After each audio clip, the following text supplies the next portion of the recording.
আসসালামু আলাইকুম। ট্রিপল ওয়ানের পক্ষ থেকে আমি জুবাইর মাহমুদ আশিক। আজকে তোমাদের সাথে আমরা chemistry second paper first chapter নিয়ে আলোচনা করব। আজকের এই চ্যাপ্টারটা আমরা শুরু করতে যাচ্ছি এবং আমাদের আজকের এই চ্যাপ্টারের ফার্স্ট যে টপিকটা হবে সেটা হচ্ছে আমার বয়েলের সূত্র নিয়ে আমরা মেনলি আলোচনা করব। সো শুরু করি আর কি। সো বয়েলের সূত্রে আমার যেটা নিয়ে আলোচনা করা হয়েছে যে বয়েলের সূত্রটা অ্যাকচুয়ালি কি আর কি নিয়ে আলোচনা করা হয়েছে। তোমার একটা বেসিক জিনিস মাথায় রাখতে হবে যে বয়েলের সূত্রটা আমার মেনলি গ্যাসের জন্য। এই চ্যাপ্টারে আমরা বেসিক্যালি জানি গ্যাস নিয়ে আলোচনা করা হবে। চাপ, আয়তন এবং হচ্ছে টেম্পারেচারে গ্যাসের নেচারটা কীরকম চেঞ্জ হয় আর কি। সো কি বলা হয়েছে আমার বয়েলের সূত্রে যে স্থির তাপমাত্রায়, এখানে তাপমাত্রাটা স্থির ধরা হয়েছে, আমি টি দ্বারা ডিনোট করি তাপমাত্রা টেম্পারেচার। নির্দিষ্ট ভরের গ্যাসটার ভরটা নির্দিষ্ট থাকবে, নির্দিষ্ট ভরের কোনো গ্যাসের আয়তন তার উপর প্রযুক্ত চাপের ব্যস্তানুপাতিক। সো নির্দিষ্ট ভরের কোনো গ্যাসের আয়তনটা ভি ধরি এবং যদি চাপটা পি ধরি, তাহলে আলটিমেটলি আমার এক্সপ্রেশনটা কীরকম আসে যে তার আয়তন যেটা থাকবে সেটা কার ব্যস্তানুপাতিক হবে? চাপের ব্যস্তানুপাতিক হবে। আর তখন কি থাকবে? তাপমাত্রা স্থির থাকবে। এখন তাপমাত্রাটা কেন স্থির রাখা হয়? কারণ পরবর্তীতে আমরা দেখতে পারবো যে তাপমাত্রা যদি আমরা বৃদ্ধি করি তাহলে গ্যাসের কিন্তু চাপেরও একটা পরিবর্তন আসে, আয়তনের পরিবর্তন আসে। সো যখন আমি দুইটা প্যারামিটারের পরিবর্তন চেক করতে যাব, থার্ড একটা প্যারামিটার অবশ্যই স্থির রাখতে হবে, নাহলে কিন্তু তাদের কি প্রভাব এক্স্যাক্টলি সেটা বোঝা যাবে না। এই কারণে আমরা হচ্ছে সেখানে তাপমাত্রাটা স্থির অবস্থায় রাখি। সো বেসিক্যালি তুমি একটা জিনিস মাথায় রাখবা যে বয়েলের সূত্রের মাধ্যমে আমার কিন্তু কোনো গ্যাসের, এই জিনিসটা হচ্ছে মাথায় রাখবা যে বয়েলের সূত্রের মাধ্যমে কোনো গ্যাসের চাপ ও আয়তনের সম্পর্ক দেখা হয়। কোনো গ্যাসের চাপ ও আয়তনের সম্পর্ক নির্ণয় করা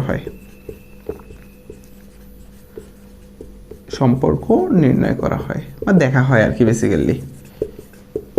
আচ্ছা, সো এই জিনিসটা একটু মাথায় রাখবো। সো আমরা এখানে দেখতেছি ভি সমানুপাতিক হচ্ছে 1/p। সো ব্যাপারটা বাস্তবে কীরকম হয় আমরা একটু এক্সাম্পলের মাধ্যমে দেখি। ধরো একটা পাত্র আছে, আমরা এখানে যে সূত্রটা আছে সেই সূত্রটা জাস্ট ইলাস্ট্রেট করে দেখবো যে আসলে কি বলছে এখানে। সেই পাত্রে ধরো একটা পিস্টন আছে, পিস্টন দ্বারা পাত্রটা টোটালি সিলড অবস্থায় আছে এবং পাত্রের ভিতরে আমার একটা নির্দিষ্ট ভরের গ্যাস আছে, গ্যাসটার ভর নির্দিষ্ট। আচ্ছা ঠিক আছে।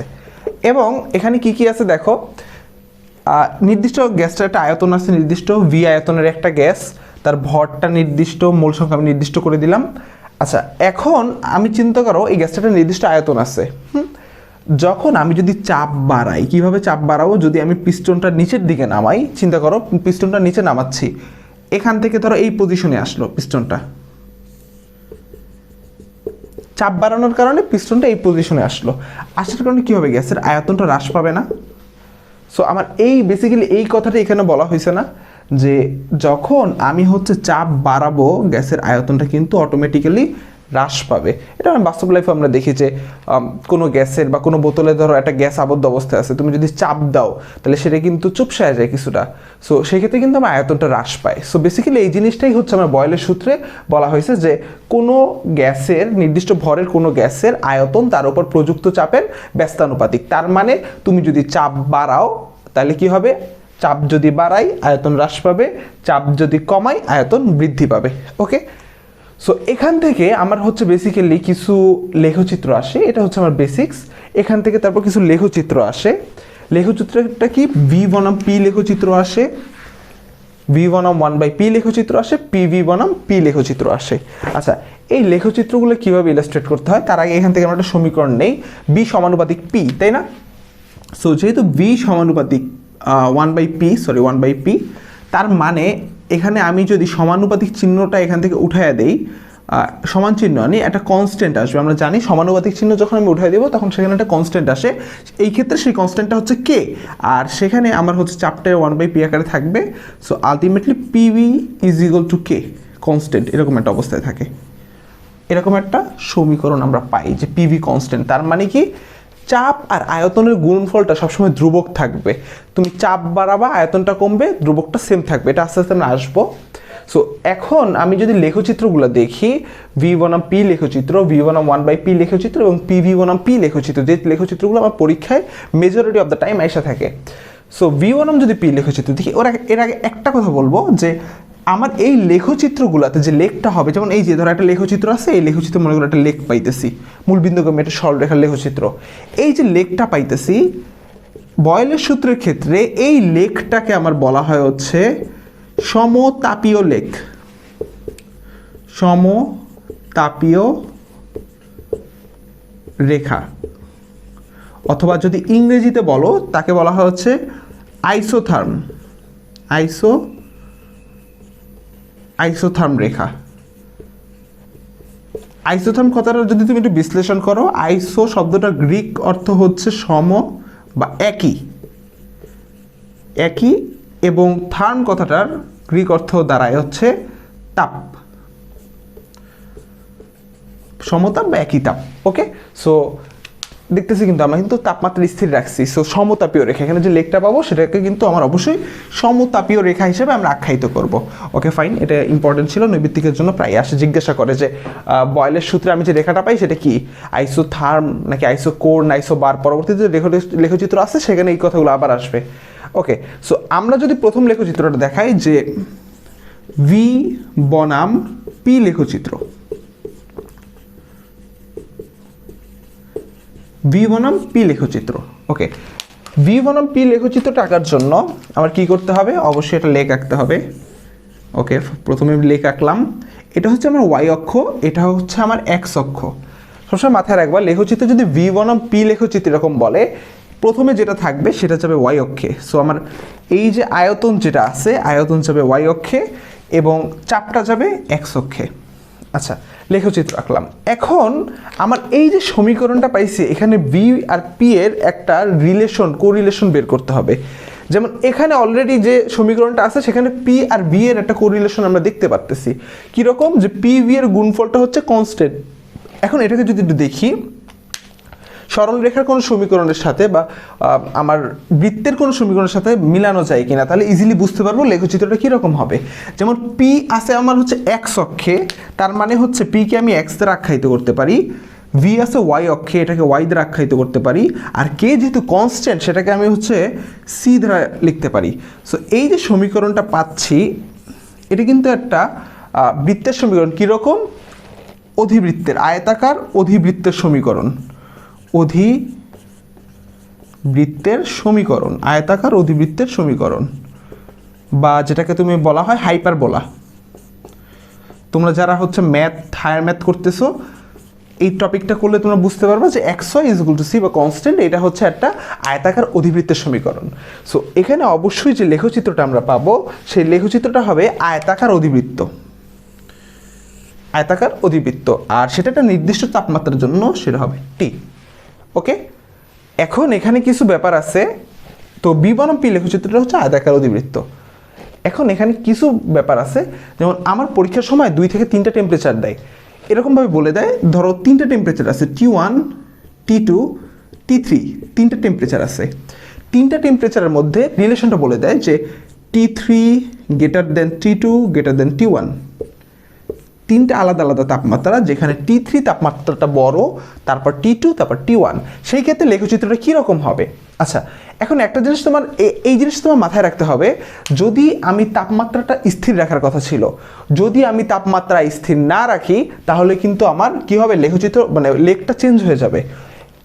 একটা জিনিস মাথায় রাখতে হবে, তাপমাত্রা যদি স্থির রাখি, স্থির তাপমাত্রায়, তখন চাপ আর আয়তন যাই চেঞ্জ করি, এই লেক বরাবর ডিফারেন্ট পয়েন্টে হচ্ছে আমার মানটা শিফট করবে, হয় এদিকে যাবে নাহলে এদিকে যাবে, লেক বরাবরই মানটা শিফট করবে। কারণ এই পয়েন্টে তুমি যদি স্থানাঙ্কের কথা চিন্তা করো, এই পয়েন্টে আমার একটা ভি এর মান আছে, যেমন এই পয়েন্টে একটা এক্স এর মান আছে, একটা ওয়াই এর মান আছে, এক্সে কি আছে পি, ওয়াই আছে ভি। সো এই পয়েন্টে একটা চাপের মান আছে, একটা মানে আয়তনের মান আছে।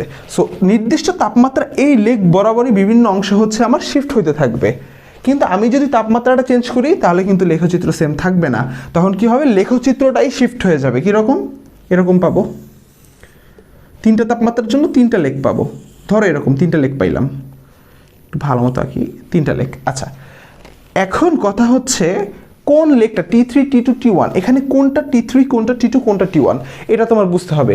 ব্যাপারটা কি এরকম যে T1 T2 T3 এরকম, নাকি উল্টা যে T3 T2 T1 কোনটা, এটা বোঝার জন্য নর্মালি আমরা কি করি, লব্ধি ক্যালকুলেট করি একটা পয়েন্টের জন্য, প্রত্যেকটার একটা সেম পয়েন্টের জন্য লব্ধি ক্যালকুলেট করি। সো যেহেতু আমরা এখানে ম্যাথমেটিক্যাল কিছু করবো না, পরীক্ষার নৈবিত্তিকের জন্য এই জিনিসটা আসে, সো ডিরেক্ট লেখচিত্র দেখার মাধ্যমে তোমার বুঝতে হবে যে কোনটা লব্ধিটা বেশি হবে। যেমন খেয়াল করো, আমি যদি একটা অক্ষকে কনস্ট্যান্ট ধরে নিই, ধরো আমি এই ক্ষেত্রে পি অক্ষটা কনস্ট্যান্ট ধরে নিই, মানে এই পয়েন্টের জন্য এই সবার ভ্যালু বের করতে চাচ্ছি। এই পয়েন্টটা যখন ফিক্স করে দিব, খেয়াল করো, দেখো তো এই যে তিনটা লেগকে তিনটা পয়েন্টে ছেদ করছে, এই পয়েন্টের দেখো এক্স কমা ওয়াই, প্রত্যেকেরই কিন্তু এক্সের স্থানাঙ্কটা সেম, ওয়াই এর স্থানাঙ্কটা ভিন্ন, তিনটা ভিন্ন পয়েন্টে ওয়াই এর স্থানাঙ্কটা ছেদ করতেছে। তার মানে ধরো এই পয়েন্টটা হচ্ছে 4, এই পয়েন্টের ভ্যালু হচ্ছে 4, এটা হচ্ছে 1, এটা হচ্ছে 2, এটা হচ্ছে 3 আয়তনের ভ্যালু। যেখানে আমার আয়তনের ভ্যালুটা বেশি, সো এখানে একটা জিনিস বুঝতে পারতেছি, এই পয়েন্টের স্থানাঙ্কগুলো লিখি কীরকম হয়। এটার হবে হচ্ছে 4,3, এটার হবে হচ্ছে 4,2, এটার হবে হচ্ছে 4,1। আমি একটু ভেঙে বোঝাচ্ছি। সো এখানে দেখার মধ্যে দেখো একটা অক্ষ কিন্তু ফিক্স হয়ে গেছে। সো লব্ধি বের করার সূত্র কি? √x² + y²। সো যেহেতু x এর ভ্যালুটা ফিক্স, y এর ভ্যালুটা যার বেশি তার লব্ধি বড় হবে, সেই মানটাই হবে বড়। আচ্ছা, আর তুমি যদি এভাবে না করতে চাও, এভাবেও চিন্তা করা যায় যে যেহেতু যার v এর ভ্যালু বেশি তার হচ্ছে t এর ভ্যালু বেশি হবে। কারণ পরবর্তীতে যখন চার্লসের সূত্রে যাব, আমি আগেই বলছি যে তাপমাত্রার সাথে আয়তনেরও আমার সম্পর্ক আছে। নর্মালি তাপমাত্রার সাথে আয়তনের সম্পর্কটা হচ্ছে সমানুপাতিক।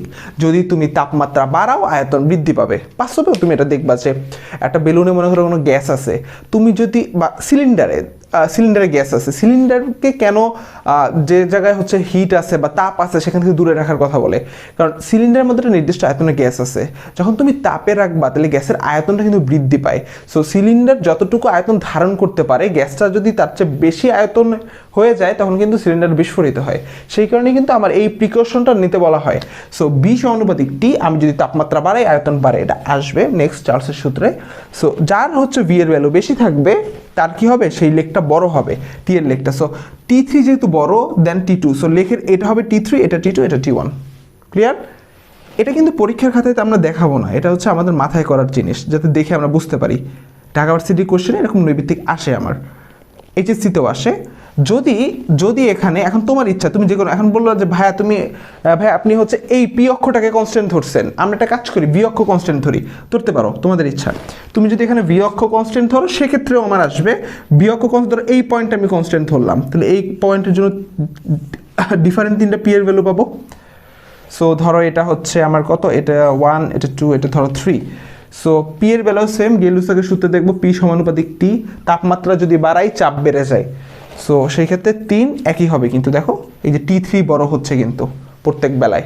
সো এই জিনিসগুলো একটু মাথায় রাখতে হবে। আমার যদি 3টা আলাদা টেম্পারেচার দেওয়া থাকে, বা তোমাকে এভাবে কোশ্চেন করতে পারে, এটা বলা নাই, তোমাকে বলা আছে যে 3টা তাপমাত্রা দেওয়া আছে, T3, T2, T1, T1, T2, T3। So এই লেখচিত্র দেখার মাধ্যমে নিচের কোনটি সঠিক?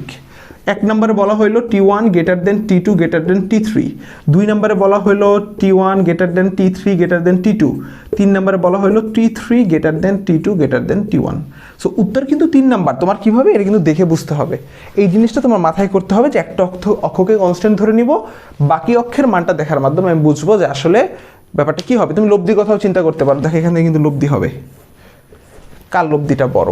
যার লব্ধি বড় তার মান বেশি, একই সেম পয়েন্টের জন্য। ক্লিয়ার? ওকে, ফাইন। এটা গেল হচ্ছে আমার প্রথম লেখচিত্র, যেটা ছিল এটা ছিল আমার ফার্স্ট লেখচিত্র। ওকে, তো মুছে দেই। এটা ছিল ফার্স্ট লেখচিত্র। সেকেন্ড লেখচিত্র যেটা, সেখানে আমার বলা হয়েছে v বনাম 1/p লেখচিত্র আঁকতে, v বনাম 1/p। সো v বনাম 1/p এর জন্য সেম আমরা গ্রাফ আঁকবো। ওকে, যেহেতু v প্রথমে বলছে, সেটা আমার যাবে কোন অক্ষে? y অক্ষে। y অক্ষে যাবে আমার v, x অক্ষে যাবে আমার হচ্ছে 1/p। এবার কিন্তু লেখচিত্রটা একটু চেঞ্জ হয়ে যাবে x অক্ষে। এবার একটু খেয়াল করো, এই জিনিসটা আমরা বাদ দেই। এবার আমরা প্রথমে তো এই জিনিসটা বের করছিলাম যে pv সমান হচ্ছে কনস্ট্যান্ট। এবার আমার b বনাম 1/p, b এর সাথে 1/p এর একটা রিলেশন বের করতে বলছে, বাট এখানে pv আছে, 1/p নাই। তাহলে আমরা এই ব্যাপারটাকে 1/p আকারে নিয়ে যাই, k × 1/p। পিটাকে যদি এদিকে নিয়ে আসি ভাগ আকারে 1/p হয়ে যায়। এখন একটু খেয়াল করো তো এখানে কি হইতেছে, v হচ্ছে y অক্ষকে রিপ্রেজেন্ট করতেছে, k কে কনস্ট্যান্ট, এটাকে সি ধরা যায়। 1/p হচ্ছে এক্স অক্ষকে, সি বা এম ধরতে পারো যেহেতু সরলরেখা, এম ঢাল। সো আলটিমেটলি কী হলো, Y is equal to M X, যেটা হচ্ছে আমার মূল বিন্দুগামী সরলরেখার সমীকরণ। তার মানে আমরা নর্মালি এই কেন কম্পেয়ার করতেছি এই জিনিসগুলো, সরলরেখা বা বৃত্তের সমীকরণের সাথে কেন কম্পেয়ার করতেছি, যাতে আমি ইজিলি বুঝতে পারি আমার লেখচিত্রটা কীরকম হবে বা লেখটা কীরকম হবে। So Y is equal to M X হলে এখানে যে সমীকরণটা পাবো সেটা হচ্ছে মূল বিন্দুগামী সরলরেখার সমীকরণ, এটা নির্দিষ্ট তাপমাত্রার জন্য। ওকে, মূল বিন্দুগামী তো বি বনাম 1/p এর লেখচিত্র হবে মূল বিন্দুগামী সরলরেখার সমীকরণ। সো যদি আমার এখানে এরকম আসে যে সেম একই কথা, T1 T2 T3 তিনটা টেম্পারেচার আছে, তিনটা গ্রাফ আছে, তো তিনটা টেম্পারেচারের জন্য তিনটা গ্রাফ পাবো আলাদা। এটা কিন্তু মিলে গেছে, এটা একটা মিলবে না, যদিও আলাদা থাকবে, ইন্টারসেক্ট করবে না, কোনো পয়েন্টেই কিন্তু গ্রাফ ইন্টারসেক্ট করবে না, একটু মাথায় রাখবা। T3 T2 T1। আচ্ছা, তখন নৈবিত্তিক করতে পারে, কোশ্চেন করতে পারে নিচের কোনটি সঠিক, এই গ্রাফ অনুযায়ী নিচের কোনটি সঠিক। সেখানে আসতে পারে T1 greater than T2 greater than T3, তারপর আসতে পারে T3, আমি দুইটা অপশন দিলাম T2 গ্রেটার দেন T1। তখন তোমরা কীভাবে বের করবা, ওই তো একটা অক্ষ কনস্ট্যান্ট ধরে নিবা, সেটা কোনটা ধরতে চাও, এটাও ধরতে পারো এটাও ধরতে পারো। যেহেতু 1/p আছে, সহজভাবে করার জন্য আমরা এটাকে কনস্ট্যান্ট ধরে নিই, যে অক্ষ কনস্ট্যান্ট সে অক্ষটা সোজা টান, এটা কিন্তু মাথায় করবো, খাতায় না। ভি এর ভ্যালু এখানে বেশি আসতেছে, দেন এখানে। সো এখানে যেহেতু ভি এর ভ্যালু বেশি, এই তাপমাত্রাটা বড়, কারণ আমরা জানি ভি সমানুপাতিক টি। উত্তর হবে এটা। এখন তুমি যদি উল্টাভাবেও চাইতে চাও যে ভাইয়া না আমি এই অক্ষ কনস্ট্যান্ট ধরবো না, আমি উল্টা অক্ষটা কনস্ট্যান্ট ধরবো, আপনি 1/p অক্ষ কনস্ট্যান্ট ধরছেন, আমি ভি অক্ষ কনস্ট্যান্ট ধরবো, ওকে, এটা কনস্ট্যান্ট ধরলে তিনটা ভ্যালু পাবো। এখন একটা জাস্ট খেয়াল করো, এই ক্ষেত্রে 1/p এর ভ্যালু বেশি আসতেছে T1-এ, কিন্তু মাথায় রাখবা পি সমানুপাতিক টি। সো যেটার পি এর মান হচ্ছে, একটু খেয়াল করো, যেমন এখানে মনে করো 4, এটা মনে করো 2 নম্বর পয়েন্ট, এটা 1 নম্বর পয়েন্ট, যেখানে 4 আসছে সেটা তো 1/p এর ভ্যালু 4 আসছে, পি এর ভ্যালু কত হবে, পি এর ভ্যালু হবে 1/4, মানে 0.25, সেটা কিন্তু ভ্যালুটা কম। ওকে, ইনভার্স কিন্তু যার 2 আসছে তার ভ্যালুটা হবে হাফ, 0.5, আর যার 1 আসছে তার ভ্যালুটা হবে 1। সো এই লেখচিত্রটা হচ্ছে সর্বোচ্চ মান। ওকে, T3 একই লেখা আসবে। সো মাথায় রেখো, এরকম আমার কোশ্চেন আসতে পারে। সো ভি বনাম 1/p লেখচিত্রটা হবে কি আমার মূলবিন্দুগামী সরলরেখার সমীকরণ। যদি এখানে কোশ্চেনটা এরকম আসে যে পি বনাম 1/p লেখচিত্র, কোনো চেঞ্জ আসবে না, জাস্ট চেঞ্জ এতটুকুই, এখানে তুমি পি দিবা, এখানে 1/p দিবা, সমীকরণটা মূলবিন্দুগামী সরলরেখার সমীকরণই হবে। কীরকম খেয়াল করো, এখানে তখন থাকবে পি, এখানে তখন থাকবে 1/p, কোনো চেঞ্জ আসছে, 1/p এক্স অক্ষে, পি ওয়াই অক্ষে, কোনো চেঞ্জ আসবে না। ক্লিয়ার? ওকে, এইবার আমরা ফাইনাল ইয়াতে যাব, লেখচিত্র আমাদের যেটা হচ্ছে পিভি বনাম পি। ওকে, এটার জন্য এগুলো দরকার নাই, মুছে দিতে পারি সিম্পলি। সো আমরা লেখচিত্রটা আঁকি, সেটা হচ্ছে পিভি বনাম পি লেখচিত্র, পিভি বনাম পি লেখচিত্র। আচ্ছা, সেখানে আমার দুইটা অক্ষ দিচ্ছি, ওয়াই অক্ষ, এক্স অক্ষ। আর ওয়াই অক্ষে কী যাবে, ওয়াই অক্ষে আমার সিম্পলি যাবে পিভি, এক্স অক্ষে যাবে পি। আচ্ছা, পিভি বনাম পি লেখচিত্র।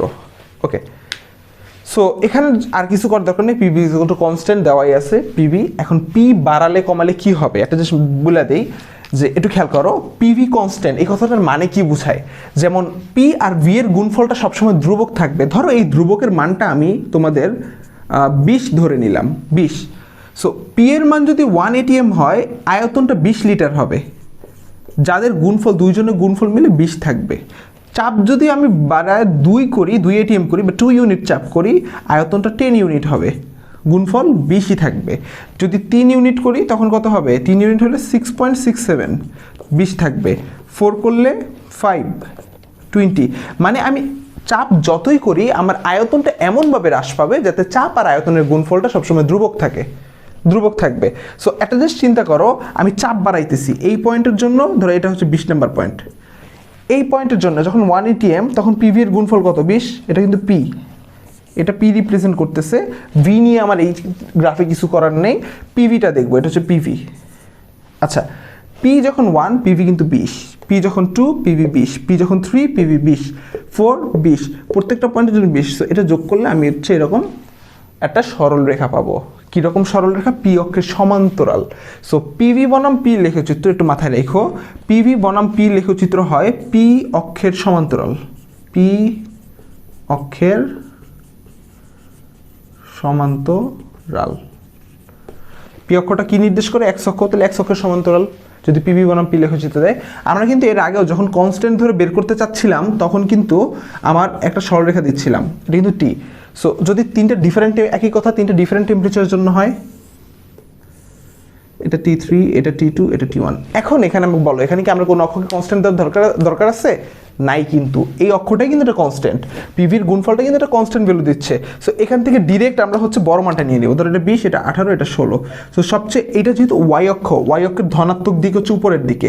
সো আমার লেখচিত্রটা যত উপরের দিকে যাবে তত কিন্তু আমার এই পিভি এর মানটা বাড়তে থাকবে। সো এইটা হচ্ছে আমার সর্বোচ্চ ভ্যালু হবে। সো এখানেও T3 greater than T2 greater than T1।